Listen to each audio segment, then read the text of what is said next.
I used to think being invisible was safer, that if they didn't see me, they couldn't hurt me. But I was wrong. Being invisible only made it easier for them to throw me away. I wasn't the pretty one. I wasn't the funny one. I was the quiet girl in the back row, wearing thrifted clothes and secondhand shoes, pretending I was okay. My mom worked 2 jobs, my dad was somewhere else, and I learned early on that blending in was the only way to survive high school. Or so I thought. It started in freshman year.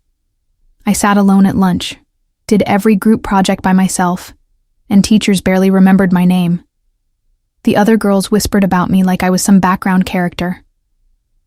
One day, someone left a note in my locker. "You don't belong here." No name, no explanation, just that. I held it in my hand for an hour, then threw it away like it didn't matter. But it did, because from that day on, things got worse. A slow, cold campaign of erasure. They stopped inviting me to group chats, stopped responding to my hello, and then came the whispers that I smelled weird, that I was off, that I was just sad. But I wasn't just sad. I was shattered, and no one even noticed. Not when I started eating lunch in the bathroom. Not when I cried myself to sleep. Not when I stopped speaking in class altogether. And certainly not when they started calling me Trash Bag Tammy. I don't even know where the name came from. But it stuck. Like gum on my shoe. Like shame in my chest. And I wore it. That label. Like a curse I hadn't earned. They laughed. They pointed. And I learned to walk with my head down. But what they didn't know was that silence is where I began to build. Sophomore year was when they stopped pretending I existed. It wasn't bullying anymore. It was erasure. I became the hallway ghost. People would bump into me and not even apologize. Teachers would take attendance and skip over my name. I once raised my hand for an entire class without being called on. I left school that day feeling like a shadow with skin. And then came that day, Spirit Week. I didn't want to participate, but a tiny part of me hoped that maybe, just maybe, if I joined in, they'd stop seeing me as nothing. So I wore school colors, tied a ribbon in my hair, even smiled in the mirror that morning. But when I got to school, they laughed. Not even full laughs. Snickers. Snorts. Whispered jabs behind polished nails and perfect hair. Someone posted a photo of me on social media with the caption, "Who gave the trash permission to dress up?" It went viral. Well, as viral as cruel high school jokes can go. They made a meme out of me. I remember standing in the hallway, scrolling through the comments, feeling the world tilt under my feet. I didn't cry. I didn't scream. I just disappeared. After that, I stopped showing up to lunch altogether. I walked through school like a fog, barely there. I would sit on the floor of the janitor's closet, pretending to read while trying not to fall apart. I told myself it would get better, that they'd grow up. But deep down, I knew. I had to become someone they couldn't ignore. Not for them. For me. So I made a silent promise that day. I wouldn't beg them to see me anymore. I'd make them regret not looking. Transformation doesn't begin with thunder. It begins with silence. A silence so deep, it echoes. That's how it started for me. After the meme, after the hallway humiliation, I retreated even further into myself. But in that stillness, something cracked open. I didn't know what it was at first. Just a flicker, a heat, a whisper inside my chest that said, "This isn't who you'll always be." So I began rebuilding in secret. I studied harder, dug into books like they were lifelines. I stayed after class, not to talk to anyone, but to listen, to learn, to absorb everything I could. I watched documentaries at night, took free courses online. I stopped waiting for someone to save me, and I started sharpening myself in silence. Every morning, I'd wake up and repeat one phrase in the mirror: "They don't get to define me." At first, it felt fake, but over time, it started to stick. My voice, once small and cracked, began to sound like it belonged to someone real, someone new. I started journaling, not about them, but about me, my goals, my anger, my dreams. I wrote about walking across a stage someday, dressed in something powerful, head held high, with all of them watching, regretting, wishing. And little by little, that vision became my anchor. I wasn't aiming for revenge, not yet. I was just trying to survive. But survival turned into preparation, and preparation turned into transformation. I stopped flinching when people passed me. I started walking taller, and though they still called me names behind my back, I didn't care as much anymore, because I knew something they didn't. They were laughing now, but I was becoming. Junior year was the turning point. I stopped hiding. Not dramatically. No big reveal. No makeover montage. Just small choices that built into something bigger. I joined the yearbook committee, sat in the front row in class, asked questions, wore what I wanted, not what I thought would make me invisible. People still looked at me sideways, like, why is she trying? But I kept going, because I wasn't doing it for them. It was also the year I started running. At first, just around the block after school, then 2, then 5. Running gave me something I hadn't felt in years: control. I wasn't running from them anymore. I was running toward someone new.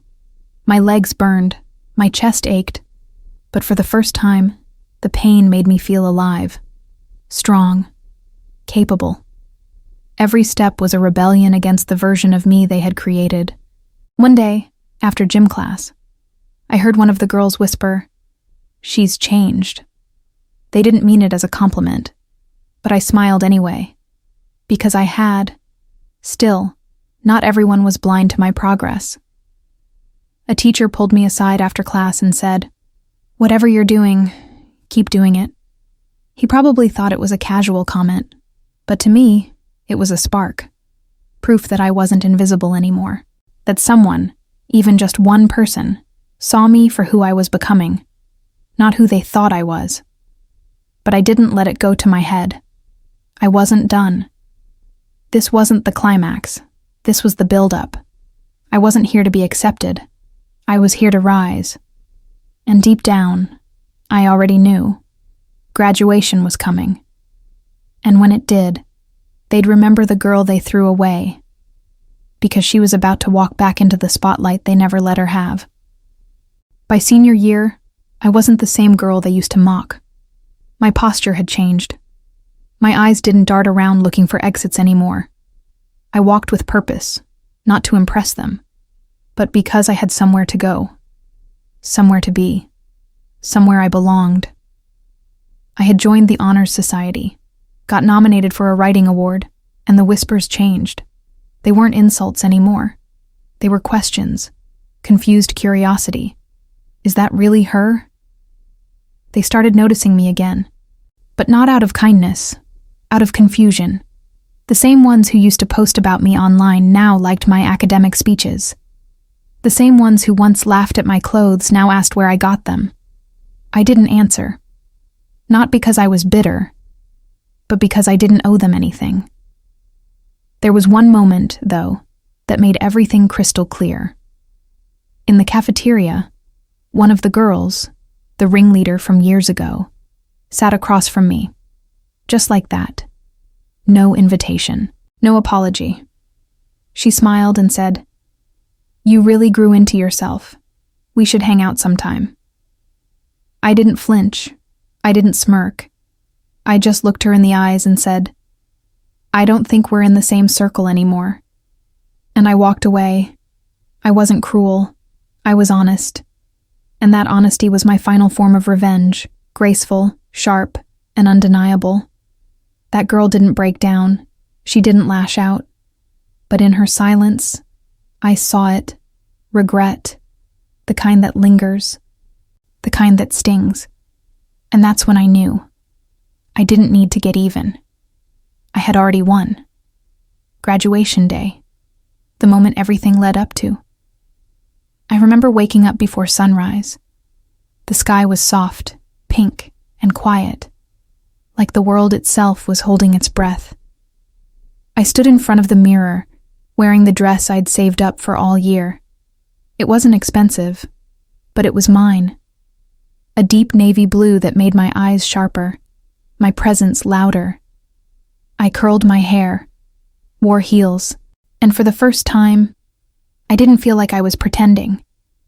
At school, the gym was packed, families cheering, flash photography everywhere, names echoing over the speakers, and then they called mine.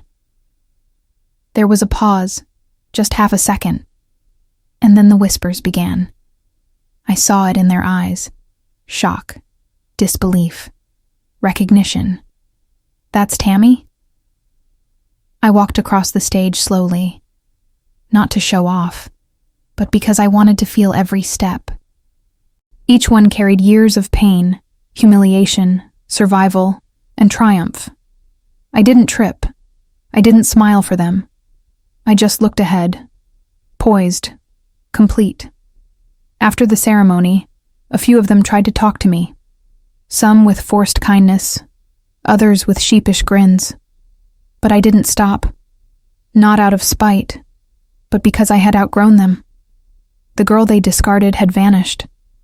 In her place stood someone unshakable, someone who didn't need their apologies, because she had already healed without them.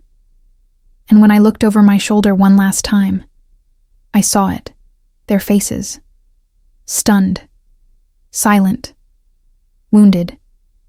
Not because I hurt them, but because they knew I had become unforgettable. A week after graduation, I found a box under my bed. Inside were scraps of paper I had written over the years, thoughts, rage, prayers. At the bottom was an old letter, unsent, addressed to them.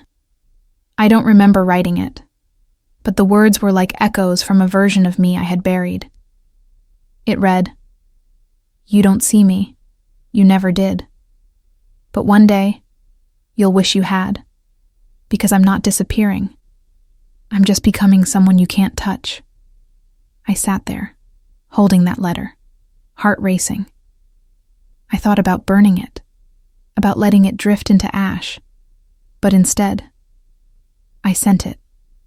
No return address, no signature, just that message, folded and mailed to the school office. I don't know who opened it. Maybe a secretary, maybe a student, maybe the girl who once laughed the loudest. I didn't care, because that letter wasn't about them. It was for her, the girl I used to be, the one who begged to be seen, who sat in bathroom stalls crying quietly so no one would hear. She needed to know she made it, that her pain had purpose, that her silence had strength. I stepped outside that day and let the wind carry the rest of the pages away. My story was no longer about revenge. It was about reclaiming my voice. And maybe giving that voice to someone else who needed it just as badly as I once did. College was a fresh page, one I wrote with intention. I didn't tell anyone about my past, not because I was ashamed, but because I didn't need to. I walked into my first lecture like I belonged there. No weight on my shoulders. No ghosts whispering in my ear, just me, grounded, clear-eyed, whole. But the truth is, healing isn't linear. Some nights I'd still wake up remembering the laughter, the hallway silence, the sting of that name, trash bag Tammy. But now, when the pain visited, I didn't run. I let it sit beside me. I listened. And then I told it to leave, because it no longer owned me. One day, I looked in the mirror and didn't see a girl hiding behind her past. I saw a woman, one with purpose, one who had rebuilt herself piece by piece, memory by memory. My eyes weren't begging anymore. They were steady. My shoulders didn't slump. They stood tall. I started helping others who felt invisible, tutored the quiet students, volunteered at a local support center. I recognized their silence, their haunted look, because it used to be mine. And every time I helped someone else find their voice, mine got louder, stronger. What they did to me didn't define me, but what I did with the pain, that became my legacy. It had been nearly 2 years since I walked out of that high school. 2 years of peace, of progress, of building something real. And then, out of nowhere, the message came. A DM. Short, simple. "Hey, do you remember me?" I stared at the screen. It was her, the girl who led the whispers, the one who coined the nickname, the queen of my erasure. She followed up. "I saw a video of your graduation speech. You looked amazing. I was thinking about reaching out." Thinking. She was reaching out. For a moment, that old heat came back. The fire, the tightness in my chest, the urge to scream. Where were you when I needed someone? But I didn't. I breathed. I closed the message. I didn't block her. I didn't respond, because she wanted closure, and I already had mine. That night, I opened my journal, not to rage, but to reflect. I wrote, "She wants access to the woman she buried, but I'm not a grave. I'm a garden." I realized something in that moment. My revenge had never been about payback. It was about becoming someone she couldn't reach. Not because I was cold, but because I had climbed too far to be dragged back down. I wasn't angry. I was above it. And sometimes, that is the most powerful form of revenge. Peace.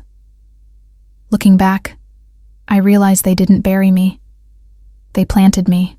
And every cruel word, every silence, every glance that cut me down, it was soil. It was pressure. It was the darkness I needed to grow. You don't rise from comfort. You rise from being pushed so far down that the only option is up. I used to dream of revenge, of them watching me succeed and choking on their regret. But now, I just hope they grow. I hope they learn to never treat someone the way they treated me. Because the true justice isn't watching them fall. It's making sure no one else ever feels the way I did. These days, I speak at schools. I tell my story to the quiet kids, the outcasts, the ones who feel like they don't matter. And when I see their eyes light up, I know this is what I was meant to do. Not hide, not beg, but rise and pull others with me. To the girl I used to be, you didn't break, you didn't vanish. You became the storm they didn't see coming.